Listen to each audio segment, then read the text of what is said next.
Bismillahirrahmanirrahim. Assalamualaikum warahmatullahi wabarakatuh. Saya Nurul Wahyuni, NIM H0511710003. Pada kesempatan kali ini, saya akan membawakan seminar statistika 1 saya yang berjudul Estimasi Model Regresi Non-Parametrik Poisson Diperumum menggunakan Estimator Spline-Truncated.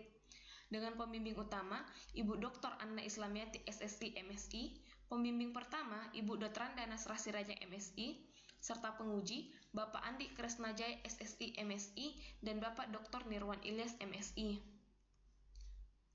Adapun pokok bahasan yang akan saya jelaskan terdiri dari pendahuluan, tinjauan pustaka, dan metodologi penelitian.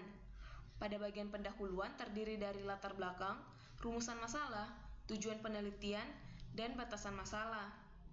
Yang pertama, latar belakang. Analisis regresi adalah analisis yang digunakan untuk menjelaskan hubungan antara variabel prediktor dan variabel respon, yang mana umumnya variabel respon yang digunakan berupa data kontinu. Namun, dalam aplikasinya banyak ditemukan penelitian yang menggunakan variabel respon berupa data diskrit. Misalnya, penggunaan analisis regresi dalam menganalisis faktor-faktor yang mempengaruhi tingkat kematian bayi. Tingkat kematian bayi dapat diukur dari jumlah kematian bayi berumur di bawah 1 tahun, yang mana data tersebut merupakan data jumlahan sehingga tergolong ke dalam data diskrit. Long mengatakan, apabila variabel respon berupa data diskrit dan dianalisis menggunakan regresi linear, maka hasil estimasi yang diperoleh menjadi tidak efisien, tidak konsisten, dan berbias. Salah satu model analisis yang dapat digunakan untuk menganalisis variabel respon yang berupa data diskrit ialah regresi Poisson. Regresi Poisson didapatkan dari data yang berdistribusi Poisson, yaitu suatu distribusi untuk peristiwa yang probabilitas kejadiannya kecil, yang mana bergantung pada interval waktu tertentu atau di suatu daerah tertentu, dengan hasil pengamatan berupa variabel diskrit dan antar variabel saling independen. Regresi Poisson mengasumsikan bahwa nilai variansi dan nilai rata-rata dari variabel responnya memiliki nilai yang sama, atau yang biasa disebut dengan ekuidispersi. Akan tetapi pada kenyataannya asumsi tersebut seringkali tidak terpenuhi pada data real. Misalnya ditemukan kondisi nilai variansinya lebih besar daripada nilai rata-ratanya, atau yang biasa disebut dengan overdispersi. Penggunaan regresi Poisson pada data yang mengalami overdispersi kurang akurat karena akan mengakibatkan underestimate pada standar error dan signifikansi parameter regresinya menjadi overstate, sehingga kesimpulan terhadap model menjadi tidak valid. Masalah overdispersi dapat diatasi dengan menggunakan regresi Poisson diperumum, yaitu suatu regresi yang didasarkan pada distribusi Poisson diperumum. Penelitian yang menggunakan regresi Poisson diperumum telah dilakukan oleh beberapa peneliti, diantaranya Wang dan Famoye pada tahun 1997 menggunakan Poisson diperumum dalam memodelkan keputusan kesuburan rumah tangga yang melanggar asumsi ekuidispersi. Kemudian Ismail dan Jemain pada tahun 2005 membandingkan model regresi Poisson dan regresi Poisson diperumum pada data pengklasifikasian risiko di bidang asuransi. Serta pada tahun 2013, Putra dan kawan-kawan mengaplikasikan regresi Poisson diperumum untuk mengatasi pelanggaran asumsi ekuidispersi pada data jumlah siswa SMA atau SMK yang tidak lulus UN tahun 2012. Dan pada tahun yang sama, Umami dan kawan-kawan memodelkan angka kematian bayi di Jawa Tengah tahun 2007 menggunakan regresi Poisson diperumum. Semua penelitian ini menggunakan pendekatan regresi parametrik, yaitu pendekatan yang digunakan untuk suatu bentuk kurva regresi diketahui. Akan tetapi seringkali hubungan antara variabel prediktor dan variabel respon tidak mengikuti pola tertentu, tetapi cenderung tidak beraturan, sehingga pendekatan regresi parametrik kurang tepat digunakan. Pada kondisi ini, pendekatan dengan regresi non-parametrik menjadi alternatif pilihan. Aubang mengatakan, regresi non-parametrik merupakan pendekatan yang tidak mengasumsikan bentuk kurva regresi seperti pada regresi parametrik, karena data diharapkan mencari sendiri bentuk estimasi kurvanya. Nah, salah satu model regresi non-parametrik yang sering digunakan ialah regresi Spline-Truncated. Spline-Truncated dalam regresi non-parametrik memiliki sifat yang fleksibel dan kemampuan dalam mengestimasi perilaku data yang cenderung berbeda pada interval yang berlainan. Hardle mengatakan, pendekatan spline memiliki keunggulan dalam mengestimasi pola data yang menunjukkan naik atau turun yang tajam dengan bantuan titik-titik not, serta kurva yang dihasilkan relatif mulus.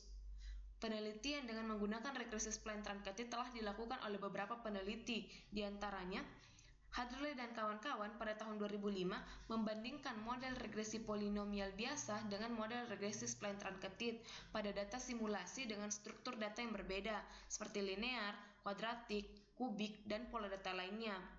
Kemudian pada tahun 2014, Bintari Ningrum dan Budiantara memodelkan angka kelahiran kasar menggunakan regresi non-parametric spline truncated.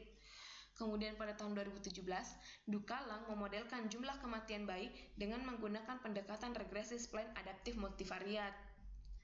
Serta pada tahun 2018, Sitanggang dan kawan-kawan menggunakan regresi non-parametric spline truncated untuk mengetahui faktor-faktor yang mempengaruhi persentase peserta aktif KB suntik. Dan pada tahun 2020, Zhao memodelkan tingkat kematian bayi di Provinsi Sulawesi Selatan menggunakan spline Poisson. Dalam penelitian ini akan dikaji lebih lanjut hasil penelitian yang telah dilakukan oleh Zhao pada data tingkat kematian bayi di Provinsi Sulawesi Selatan, yang mana pada penelitian tersebut tidak memperhatikan asumsi ekuidispersi. Oleh karena itu, pada penelitian ini, asumsi ekuidispersi akan diperhatikan dengan menggunakan regresi Poisson diperumum sebagai perkembangan dari regresi Poisson dalam mengatasi masalah pelanggaran asumsi ekuidispersi dengan menggunakan estimator spline truncated. Berdasarkan hal tersebut, maka saya mengambil penelitian dengan judul Estimasi Model Regresi Non-Parametric Poisson diperumum menggunakan estimator spline truncated. Selanjutnya, rumusan masalah. Berdasarkan latar belakang yang telah diuraikan, maka permasalahan yang akan dibahas dalam penelitian ini terdiri dari dua. Yang pertama, bagaimana estimasi parameter model regresi non-parametric Poisson diperumum menggunakan estimator spline truncated. Yang kedua, bagaimana penerapan model regresi non-parametric Poisson diperumum menggunakan estimator spline truncated pada data tingkat kematian bayi di Provinsi Sulawesi Selatan. Dengan tujuan penelitian, yang pertama, memperoleh estimasi parameter model regresi non-parametric Poisson diperumum menggunakan estimator spline truncated. Yang kedua, memperoleh model regresi non-parametric Poisson diperumum menggunakan estimator spline truncated pada data tingkat kematian bayi di Provinsi Sulawesi Selatan. Selanjutnya, batasan masalah. Penelitian ini menggunakan model regresi non-parametric Poisson diperumum dengan estimator spline truncated yang diaplikasikan pada data jumlah kematian bayi, jumlah bayi dengan berat badan lahir rendah, jumlah bayi yang mendapatkan vitamin A, jumlah bayi yang diberi ASI eksklusif, jumlah bayi yang diberi imunisasi lengkap, serta jumlah ibu bersalin yang ditolong dengan tenaga medis di Provinsi Sulawesi Selatan pada tahun 2017 yang diperinci berdasarkan 24 kabupaten atau kota. Selain itu, pemilihan titik not optimal dalam penelitian ini menggunakan metode Generalized Cross Validation atau GCV. Selanjutnya, tinjauan pustaka yang berisikan teori-teori yang mendukung penelitian.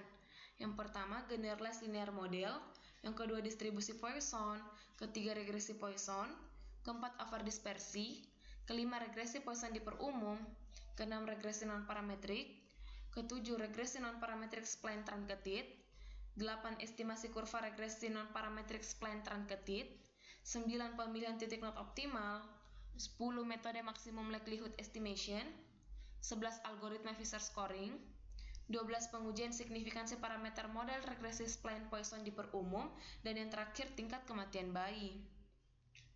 Selanjutnya, metodologi penelitian yang akan menjelaskan terkait sumber data, identifikasi variabel, dan metode analisis.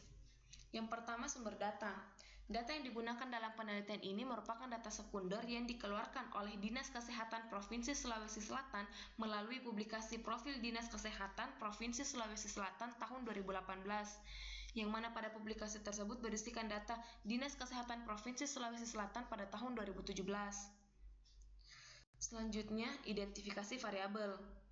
Variabel yang digunakan dalam penelitian ini terdiri dari 1 variabel respon dan 5 variabel prediktor, yang mana variabel responnya berupa jumlah kematian bayi per kabupaten atau kota di Provinsi Sulawesi Selatan.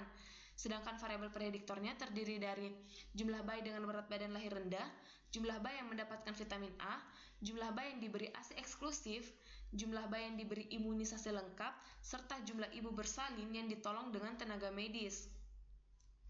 Selanjutnya, metode analisis yang akan saya jelaskan melalui diagram alir. Yang pertama, memulai penelitian, kemudian melakukan penginputan data, selanjutnya menguji kecocokan distribusi data. Apabila data tidak berdistribusi Poisson, maka kembali melakukan penginputan data. Dan apabila data berdistribusi Poisson, maka penelitian dilanjutkan dengan mengecek overdispersi pada data. Apabila data tidak mengalami overdispersi, maka data dapat dianalisis menggunakan model regresi Poisson. Dan apabila data mengalami overdispersi, maka data dapat dianalisis menggunakan model regresi Poisson diperumum. Selanjutnya, melakukan pengecekan pola sebaran data. Apabila plot data mengikuti pola parametrik, maka data dapat dianalisis menggunakan model regresi Poisson diperumum dengan pendekatan parametrik. Dan apabila plot data tidak mengikuti pola parametrik, maka penelitian dilanjutkan dengan melakukan mengestimasi parameter model regresi non-parametrik Poisson diperumum menggunakan estimator spline truncated dengan metode maximum likelihood. Kemudian membentuk model regresi non-parametrik Poisson diperumum menggunakan estimator spline truncated dengan berbagai orde dan titik node. Selanjutnya, menghitung nilai GCV untuk setiap orde dan titik node. Kemudian membentuk model optimal berdasarkan nilai GCV minimum. Selanjutnya, uji signifikansi parameter secara simultan dan parsial. Kemudian melakukan interpretasi hasil dan penelitian selesai. Berikut adalah beberapa referensi yang saya gunakan. Terima kasih. Wassalamualaikum warahmatullahi wabarakatuh.